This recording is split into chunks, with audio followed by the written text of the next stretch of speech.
ভাবগাম্ভীর্য ও ধর্মীয় উদ্দীপনার মধ্য দিয়ে সারা দেশে পবিত্র ঈদে মিলাদুন্নবী উপলক্ষে জশ্নে জুলুস, মিলাদুন্নবী র্যালি এবং আলোচনা সভা হয়েছে। প্রতিটি জশ্নে জুলুস শেষে মুসলিম উম্মার শান্তি কামনায় বিশেষ দোয়া এবং মোনাজাত করা হয়। সহকর্মীদের তথ্য এবং ছবিতে বিস্তারিত। বুধের দুপুর মানিকগঞ্জ ইমামবাড়ি দরবার শরীফের আয়োজনে বাসস্ট্যান্ড থেকে বের হয় শোভাযাত্রা।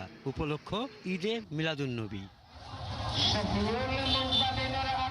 শোভাযাত্রা শহরের প্রধান সড়ক ঘুরে মুক্তিযোদ্ধা স্মৃতি ফলকে শেষ হয়। একই আমাদের কাজ একটাই, নবীর আহলে বায়তের প্রেমে আল্লাহর নৈকট্যে পৌঁছানো। ঈদে মিলাদুন্নবী উপলক্ষে যশোরে আলোচনা সভা ও দোয়া মাহফিল হয়েছে।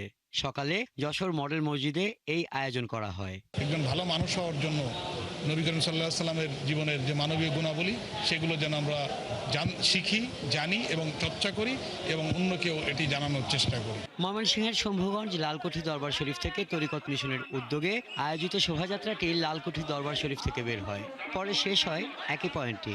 আজকের এই দিনে চাই যেন সমস্ত মুসলমান একত্রিত হয়ে নবীজির সম্মান সম্পর্কে আলোচনা করা এবং নবীজির জন্মদিন উপলক্ষে আনন্দ খুশি উদযাপন করা। আমার দয়াল নবীর উপলক্ষে আমরা ঈদে মিলাদুন নবী জশ্নে জুলুস আমরা সুন্দরভাবে পালিত করি। সাতক্ষীরায় শহীদ আব্দুর রাজ্জাক পার্ক থেকে বের হয় ঈদে মিলাদুন্নবীর শোভাযাত্রা। ফেনীর দাগনভূঞায় আহলে সুন্নাত ওয়াল জামায়াতে জশ্নে জুলুসের আয়োজন করে। মিছিল শহরের হযরত মাওলানা মাজ্জা হুজুরের মাজার শরীফ থেকে বের হয়ে বিভিন্ন সড়কে ঘুরে। মেহেরপুরের গাংনীতে দারুস সুন্নাত মুক্তারিয়া হাফিজিয়া মাদ্রাসা ও এতিমখানা বর্ণাঢ্য শোভাযাত্রা বের করে। ঝালকাঠিতে ঈদে মিলাদুন্নবী পালনে বের হয় বর্ণাঢ্য মুবারক র্যালি। এটি কুতুবনগর আলিয়া মাদ্রাসার প্রাঙ্গণ থেকে শুরু হয়ে বিভিন্ন সড়ক প্রদক্ষিণ করে। জামালপুরে খাজা আইনে রহমত পাক দরবার শরীফের উদ্যোগে শহরের পিটিআই প্রাঙ্গণ থেকে আনন্দ মিছিল বের হয়।